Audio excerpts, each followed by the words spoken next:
이환희 성도입니다. 요한계시록 제21장.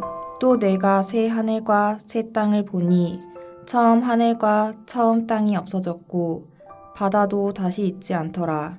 또 내가 보매 거룩한 성 새 예루살렘이 하나님께로부터 하늘에서 내려오니 그 준비한 것이 신부가 남편을 위하여 단장한 것 같더라.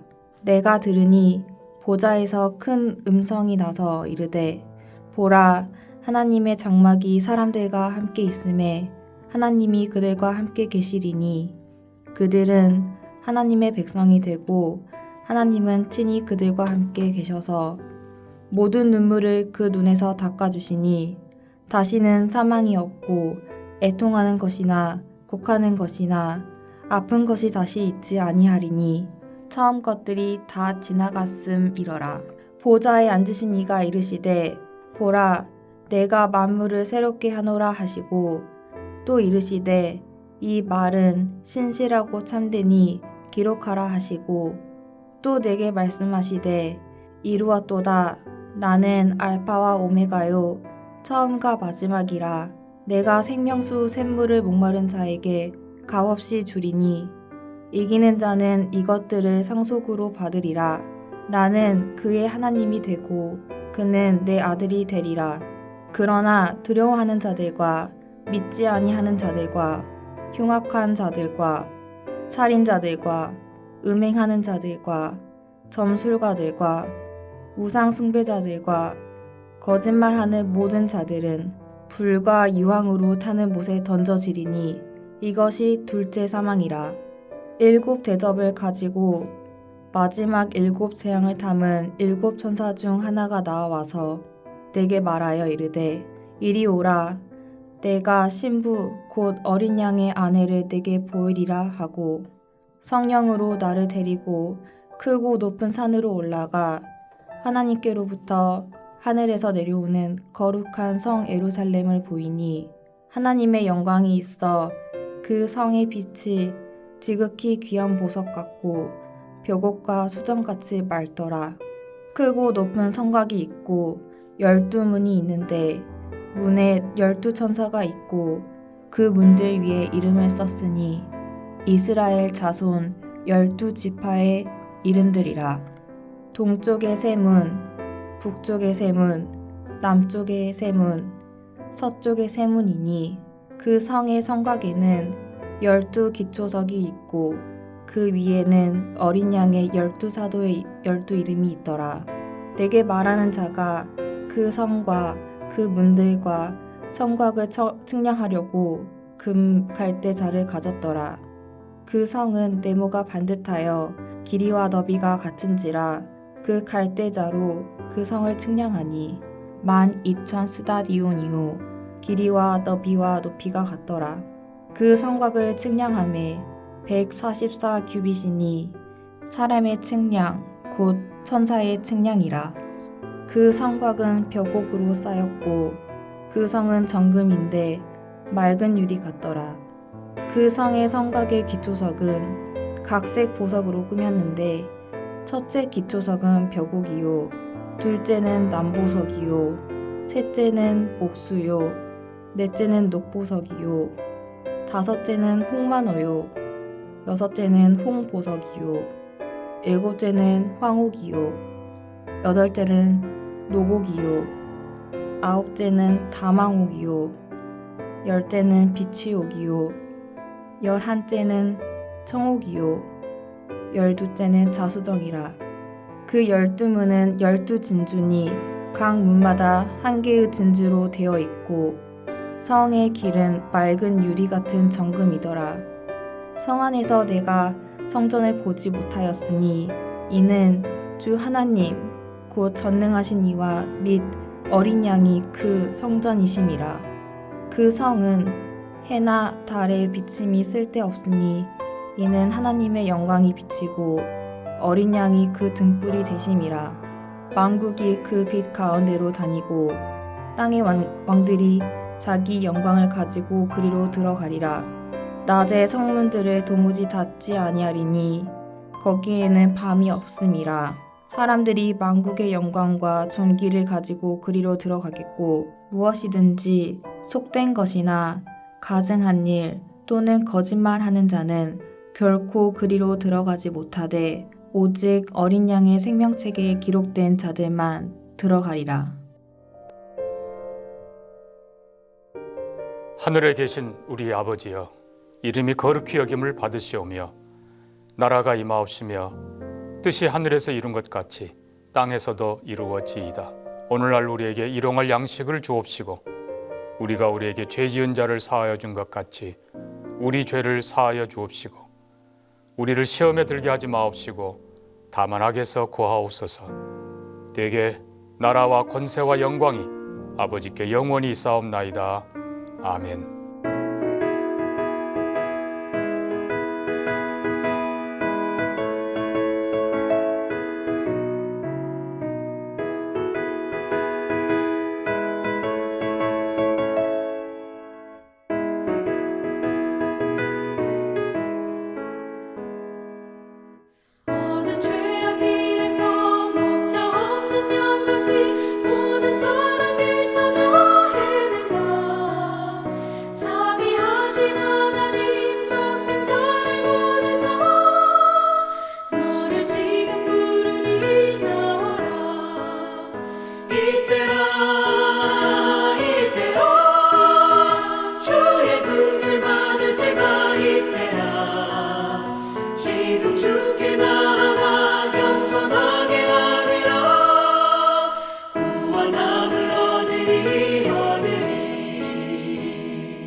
주의 귀한 말씀에 영원 생명 있나니 주님 너를 용서해 주신다.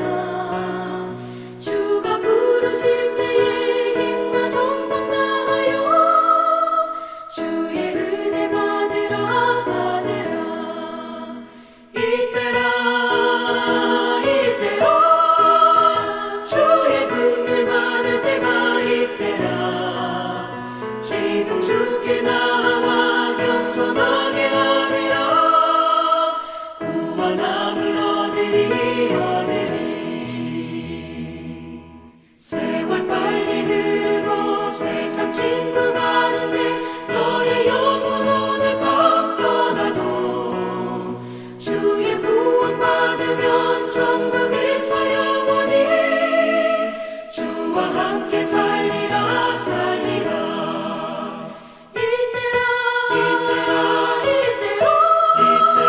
주의 긍휼 받을 때가 이때라. 지금 주께 나와 겸손하게 하리라. 구원함을 얻으리. 오늘 주시는 하나님의 말씀은 누가복음 4장 31절에서 44절 말씀 중 31절부터 37절까지의 말씀입니다. 갈릴리 가버나움의 동네에 내려오사 안식일에 가르치심에 그들이 그 가르치심에 놀라니 이는 그 말씀이 권위가 있음이로라. 회당에 더러운 귀신 들린 사람이 있어 크게 소리질러 이르되 아 나사렛 예수여 우리가 당신과 무슨 상관이 있나이까? 우리를 멸하러 왔나이까? 나는 당신이 누구신 줄 아노니 하나님의 거룩한 자니이다. 예수께서 꾸짖어 이르시되 잠잠하고 그 사람에게서 나오라 하시니 귀신이 그 사람을 무리 중에 넘어뜨리고 나오되 그 사람은 상하지 아니한지라. 다 놀라 서로 말하여 이르되 이 어떠한 말씀인고 권위와 능력으로 더러운 귀신을 명함에 나가는도다 하더라. 이 예수의 소문이 그 근처 사방에 퍼지니라. 아멘. 오늘 예수님은 나사렛 회당에서 가르치시면서 억눌린 자를 구원하고 포로된 자에게 자유를 주신다라는 메시지를 전파하셨습니다. 나사렛 목수의 아들이었던 예수님의 권위 있는 말씀을 통해서 사람들은 놀랐지만 사람들은 그 권위에 순복하지 않고 예수를 죽이려고 했던 모습을 저희가 볼 수 있습니다. 예수님은 나사렛을 떠나 오늘 본문의 말씀에 보시면 가버나움이라는 동네에 오게 되십니다. 가버나움 동네는 갈릴리 호수 근처에 있었던 도시로 이 갈릴리 호수의 도시 중에서 가장 컸던 그러한 도시였습니다. 예수님은 회당에 들어가셔서 말씀을 선포하셨습니다. 사람들은 그 권위 있는 말씀에 또한 놀라게 되었습니다. 그 이후에 회당에 귀신 들린 사람이 있었습니다. 그 귀신은 예수님을 보면서 예수님의 정체를 밝혔습니다. 34절 말씀을 보면 나사렛 예수여 우리가 당신과 무슨 상관이 있나이까? 우리를 멸하러 왔나이까? 나는 당신 누구인 줄 아노니 하나님의 거룩한 자니이다 라고 말했습니다. 예수님의 정체를 밝힌 것입니다. 하나님의 거룩한 자라고 말한 것입니다. 예수께서 하나님의 아들이신 것을 암시적으로 드러낸 것입니다. 예수께서는 귀신을 꾸짖으시며 그에게 조용히 하고 잠잠할 것을 말하며 그 사람에게서 나오라고 명하셨습니다. 그렇게 명하셨을 때에 귀신은 떠나가게 되며 그 사람은 자유를 얻게 되었습니다. 사람들은 매우 놀랐습니다. 어떤 사람이기에 명하니까 귀신이 도망가는지 사람들은 놀랐습니다. 예수님의 권위 있음과 능력을 보며 감탄을 금치 못했던 것입니다. 예수님의 소문이 이런 소문이 사방에 금방에 퍼지게 된 것입니다. 예수님은 또한 이 베드로 장모를 고치셨습니다. 열병에 걸린 베드로의 장모를 병을 꾸짖으시자 이 병이 떠나가게 되었던 것입니다. 그리고 사람들은 병든 사람들을 예수님께 다 데리고 나왔습니다. 예수님은 일일이 안수하시며 병들을 고쳐주었고 귀신 들린 사람을 자유롭게 하며 귀신을 쫓아주셨습니다.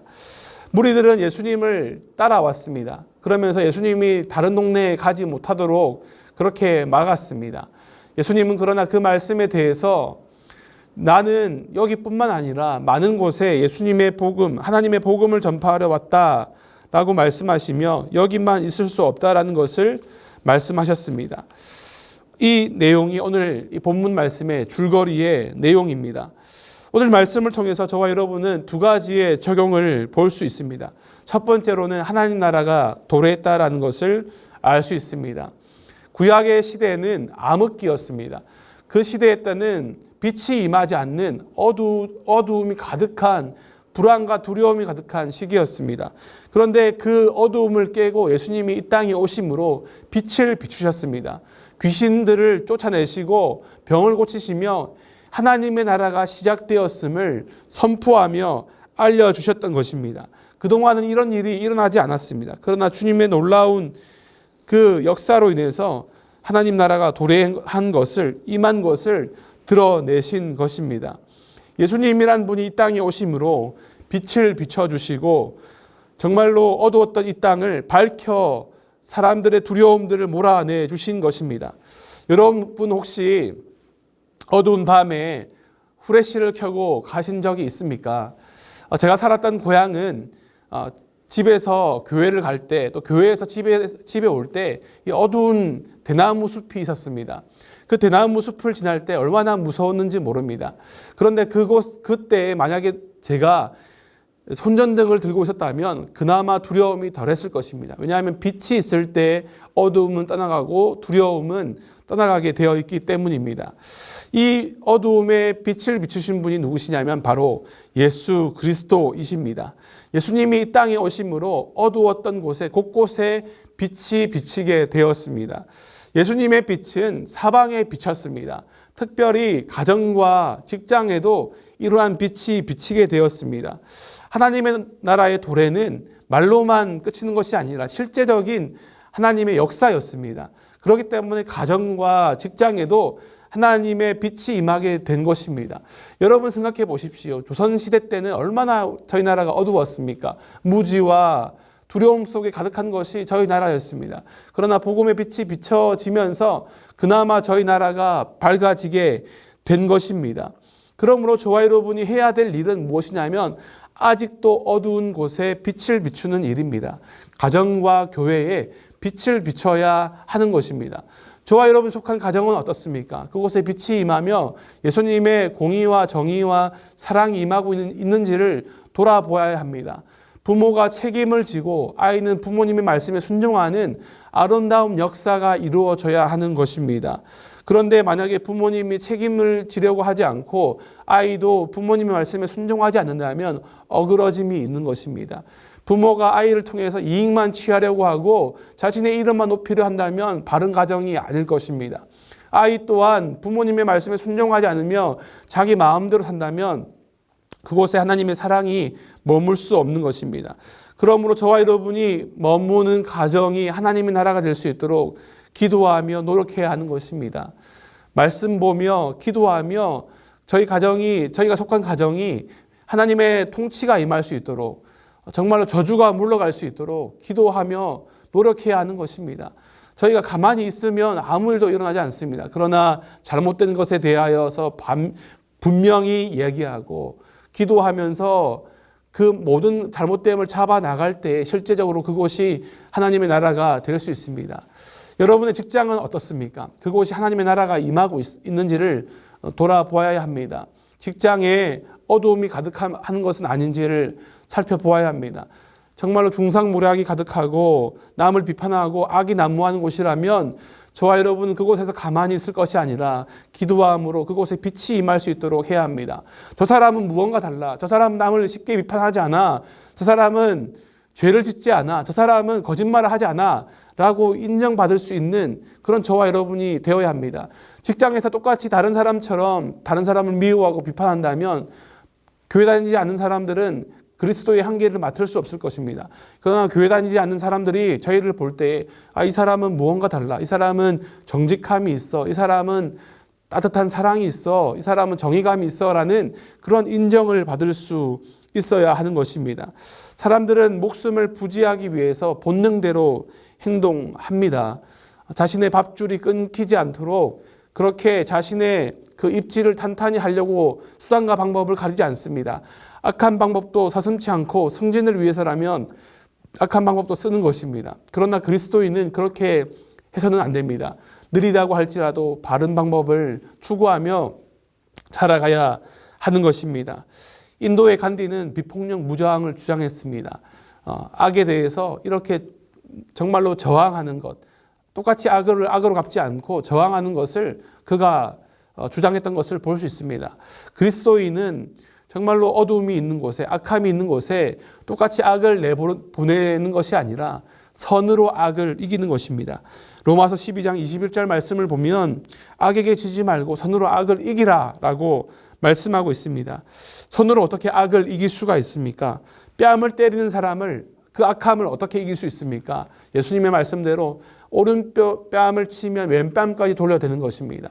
칼을 찌르는 사람에게 똑같이 칼을 찌를 것이 아니라 그 사람을 보듬어 안는 것입니다. 그러므로 악함이 거기서 그치게 하고 선함이 이루어질 수 있도록 해야 하는 것입니다.